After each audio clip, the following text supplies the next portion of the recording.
Sur Variance FM, les artistes se suivent et ne se ressemblent pas. Et justement, il est grand temps de recevoir la prochaine de cette soirée. Et il s'agit de Charlotte et elle va nous parler de peinture au sable. Bonsoir Charlotte. Bonsoir Jérémy. On est ravis de vous avoir avec nous sur les ondes de Variance FM. Merci beaucoup. Eh bien écoutez, en tout cas, j'ai plein de questions à vous poser sur ce que vous faites. Mais pour commencer, qu'est-ce qui vous a donné envie de faire de la peinture au sable ? Alors, c'est lors d'un séjour en Afrique, j'ai vécu quelques années là-bas, à Djibouti plus précisément, où j'ai eu l'opportunité de participer à un club de peinture au sable. Donc, pour moi, c'était vraiment un émerveillement de voir ce qu'on pouvait faire avec le sable. Et voilà, c'est devenu vraiment une passion. Et j'ai voulu la ramener en France, voilà, pour pouvoir développer cette passion ici en France. Voilà. D'accord, et oui, vous avez voulu mettre votre grain de sable, c'est le cas de le dire, dans le monde artistique avec une technique un petit peu nouvelle en soi. C'est ça, parce qu'elle est peu connue cette technique encore, donc voilà, j'essaye de la faire découvrir et de la pratiquer le plus possible ici. D'accord. Alors, quelle qualité de sable vous faut-il pour réaliser vos tableaux ? Est-ce qu'il y a notamment une granulométrie spécifique à respecter ? Alors effectivement, je travaille avec du sable le plus fin possible. Alors généralement, voilà, c'est du 0,2-0,4 mm, puisque je peux acheter n'importe quel sable, mais il faut vraiment le tamiser pour récupérer voilà, les grains les plus fins. Et c'est comme ça qu'on arrive à avoir un tableau assez lisse, assez structuré, voilà, pour avoir une vision douce et linéaire, je vais dire, tout en ayant ce relief de sable. D'accord, et oui, j'imagine que ça vous rajoute du travail si vous achetez n'importe quel sable. Du coup, il vaut mieux un sable qui est bien millimétré en soi. Exactement, c'est ça, tout à fait. D'accord. Et alors, d'où vient ce sable que vous utilisez pour vos créations ? Alors, j'ai cherché longtemps, mais j'ai trouvé, je l'achète dans des jardineries, en fin de compte. Donc, souvent, je prends du sable pour fond marin ou du sable qu'on utilise aussi pour mettre dans les cages à oiseaux. Alors, il est très, très fin. Bien sûr, il y a tout un nettoyage à faire. Hein. Après, il faut enlever toutes les impuretés, hein, puisque il est normalement pour les animaux. Donc voilà, moi je l'utilise pour ma technique de peinture au sable. Voilà, donc c'est vraiment, j'essaye d'avoir le sable le plus fin possible déjà à la base, pour éviter, comme vous le disiez, de faire beaucoup de manipulations en le tamisant. Ceci dit, il est toujours nécessaire de le tamiser quand même. Mais voilà, et après je peux acheter aussi du sable de bac à sable, tout simplement, que je tamise également. Mais voilà, ce sont vraiment les sables les plus utilisés je veux dire, dans la peinture au sable que moi personnellement je fais. Hein, voilà. D'accord, et j'imagine qu'il y a déjà de base tout un tas de couleurs par rapport à ce sable. Alors, la couleur la plus fréquente, c'est le sable beige, hein, voilà, blanc, beige. Mais après, c'est toute une technique pour la coloration du sable. D'accord. Donc à la base, exactement, il est beige, hein, il est naturel, et ensuite je le colore. D'accord, c'est vous qui faites la coloration directement du sable en soi. C'est ça. On peut trouver des petits pots de sable colorés dans les magasins, mais moi il me faut vraiment un beau panel, voilà, une belle palette de couleurs. Donc je fais moi-même mes colorations, comme ça après je peux voilà m'amuser davantage sur les couleurs et d'autant plus sur mes choix, sur mes modèles. J'ai plus de liberté, on va dire, voilà, dans mes créations. Après, plus il y a de couleurs, plus j'ai de choix pour créer, quoi. Et oui, j'imagine, tout à fait. Et alors, avant de vous lancer dans une création, quelles sont les étapes préliminaires ? Est-ce que vous dessinez notamment un modèle ? Moi, quand je m'inspire justement d'un modèle, je pense pas dessin, mais je pense découpage. Parce qu'on travaille avec la peinture au sable, on travaille beaucoup avec le cutter de précision, donc c'est vraiment un travail de découpage et ensuite de remplissage. Donc voilà, c'est vraiment une technique tout à fait particulière, rien à voir avec la peinture acrylique. Il faut pas penser voilà comme peinture, mais vraiment comme découpage, comme pochoir, si vous voulez. Enfin voilà, c'est vraiment spécifique quand même. Hein. D'accord, et j'imagine que vous utilisez une colle spécifique pour que le sable puisse tenir en soi. Alors, je travaille avec un support qui s'appelle le Polyfan. Donc, c'est un support adhésif, voilà, avec qui est constitué de deux couches, une couche fine de papier et ensuite une base collante. Donc je fais mon dessin sur ce papier et ensuite le découpage se fait sur les traits que j'ai dessinés. J'enlève la partie très fine de papier et ensuite en dessous c'est une base collante. Donc mon sable se positionne sur cette base collante et donc au fur et à mesure du découpage et du remplissage, le dessin se forme. D'accord. Et est-ce qu'il est facile d'aller dans le détail avec la peinture au sable?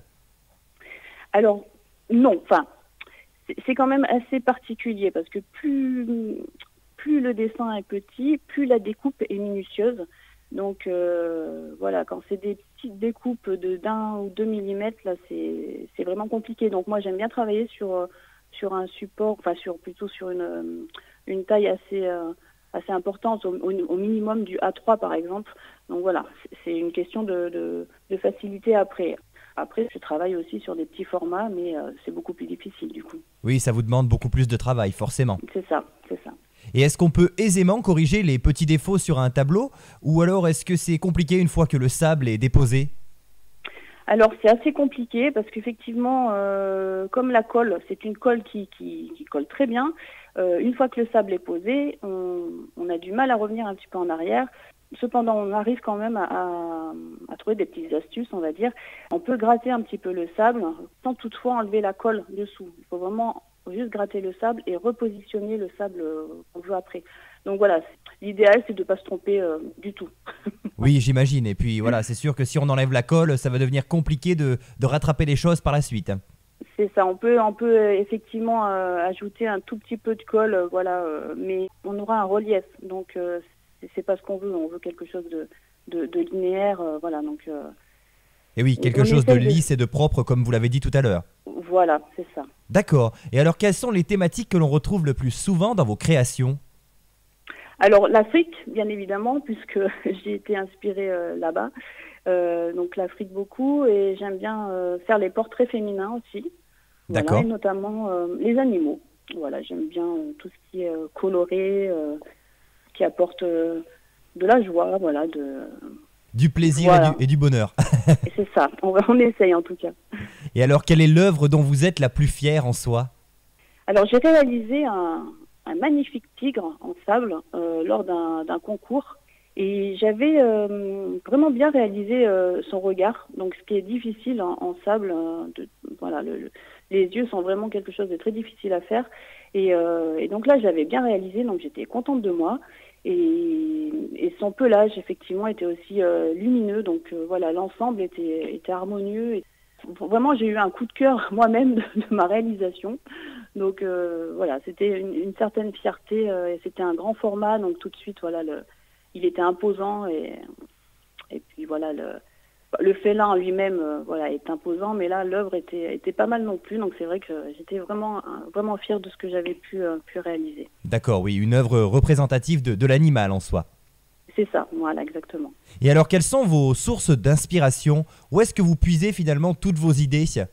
J'aime bien aller sur Pinterest, sur les groupes artistiques, sur les chaînes YouTube. Voilà, j'aime aussi feuilleter les magazines d'art que j'emprunte à la bibliothèque. Voilà, toutes ces sources d'inspiration, mais notamment, voilà, principalement c'est sur le net. Voilà. Et oui, on trouve beaucoup de choses sur Internet, forcément. Et oui, maintenant on a cette facilité, effectivement. Voilà, c'est une bonne source d'inspiration. Tout à fait. Et alors, est-ce qu'on peut vous demander des œuvres personnalisées? Et si tel est le cas, quelle est l'œuvre la plus originale ou insolite qu'on ait pu vous demander de faire? Alors, l'œuvre la plus insolite, c'est un personnage comics, c'est Hulk. C'était un ami qui m'a demandé ça, c'était un petit peu un défi. Il voulait une version géométrique composée de centaines de formes géométriques donc, à l'intérieur de ce personnage. Et donc la découpe était plus qu'importante et notamment c'était sur un petit format. Donc voilà, c'est ce que je vous disais tout à l'heure, plus c'est grand, plus c'est facile. Là c'était sur un format A4. Donc il fallait vraiment découper minutieusement, il fallait juxtaposer les couleurs, toutes des teintes de verte, mais voilà, de façon harmonieuse aussi. Et voilà, et c'était vraiment une technique voilà, difficile par la composition du personnage et par les couleurs aussi toutes différentes du personnage voilà, vert qu'on connaît bien. Et pour répondre à votre question également, je fais des créations personnalisées. c'est ce que je préfère faire parce que du coup ça représente bien la demande de la personne et voilà, donc je suis vraiment ouverte à toute toute proposition de création personnalisée. D'accord. Et oui, et c'est sûr que les créations personnalisées, c'est toujours assez sympathique parce que ça permet de faire plaisir un petit peu à la personne qui la demande. Mais après, forcément, c'est un travail très intense aussi parce que, comme vous le disiez, parfois, bah, ça demande des détails et des choses qui sont un petit peu parfois complexes en soi. Voilà, c'est ça. D'accord. Et alors, est-ce qu'il vous arrive d'allier de temps en temps la peinture au sable avec d'autres techniques artistiques? Oui, alors j'ai fait beaucoup d'expériences. Certaines ont abouti, d'autres pas, mais j'aime bien notamment mélanger le sable avec des paillettes. Voilà, souvent ça donne un petit côté émerveillement. Voilà, surtout pour les petits supports, les petits tableaux pour les enfants. J'aime aussi me mettre de la structure, donc je travaille avec de la pâte à structurer pour justement donner encore plus de relief. Je peux ajouter du tissu, de la dentelle, du papier, des petits boutons, enfin voilà, toutes les petites parties qui peuvent être collées sur le support du Polyfan. Voilà. D'accord. Et alors, vos œuvres sont-elles aussi résistantes que des peintures classiques? Et le cas échéant, que nous conseillez-vous pour les protéger au mieux? Alors, mes peintures au sable, je les protège généralement, je les mets sous cadre. Voilà, le verre protège bien le sable. Ceci dit, j'ai aussi des peintures au sable qui sont collées directement sur un châssis entoilé et je vernis ou je laque voilà cette peinture au sable, donc ça la protège de la poussière et voilà, c'est vrai que c'est quand même mieux de les mettre sous cadre, elles sont protégées vraiment totalement du soleil, de la poussière, etc. D'accord. Et alors, du coup, il me semble que ce n'est pas la seule chose que vous faites. Vous réalisez de mémoire également des galets peints. Est-ce que vous pouvez éventuellement nous expliquer un petit peu ce que c'est? Oui, alors tout à fait. Les galets peints, ce sont... alors moi, je travaille sur les galets peints émotions. Donc, ce sont des petits visages, des petits personnages avec des sourires, d'autres qui sont en colère, d'autres qui pleurent. Voilà, vraiment qui représentent des émotions.